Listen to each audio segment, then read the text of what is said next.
Patuloy ang pagsusumikap ng Police Community Affairs and Development Group sa ilalim ng pamumuno ni Police Brigadier General Marvin Joe Saro, Director PCG, sa isinagawang repacking ng relief goods bilang tugon sa mga komunidad na matinding naapektuhan ng sunod-sunod na pag-ulan at pagbaha sa iba't ibang panig ng bansa. Pinangunahan ang aktibidad ni Police Colonel Adonis Guzman, Deputy Director for Operations, sa loob ng bulwagang Lapu-Lapu sa Camp Brigadier General Rafael T. Crame, Quezon City. Layon ng nasabing inisyatibo na matiyak ang maagap na paghatid ng tulong sa mga nangangailangang mamamayan. Ayon kay Police Colonel Guzman, tuloy-tuloy ang kanilang repacking activity na sinimulan pa noong nakaraang linggo. At tuloy-tuloy po ang ating repacking ng relief goods na nagsimula pa noong nakarang linggo.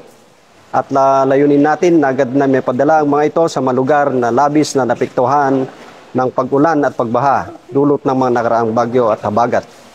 At mas naging makabuluhan po at makulay ang ating aktibidad dahil sa nakasama natin ang ilang kilalang beauty queens na buong pusong nag-volunteer sa repacking bilang bahagi ng kanilang advocacy para sa bayan.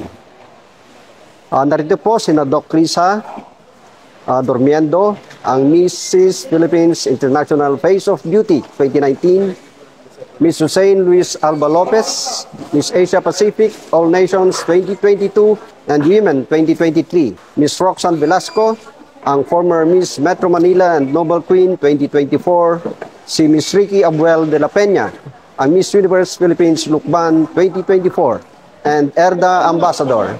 At narito po si Miss Jehaine Hernandez, ang former Miss Teen International and GMA Sparkle Artist. Target na unang bigyan ng ayuda ang mga rehiyong matinding na apektuhan ng baha gaya ng NCR, Region 1 at Cordillera Administrative Region.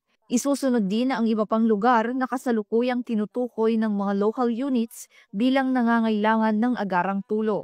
Ang mga nire-repack nating goods ay mula sa donasyon ng iba't ibang stakeholders. Kabilang na rin po dito ang nalikom sa isinagawang Boxing for a Cause ng ating Chief Philippine National Police itong nakaraang linggo. At iba pang inisyatibo ng PNP katuwang ang mga partner organizations natin.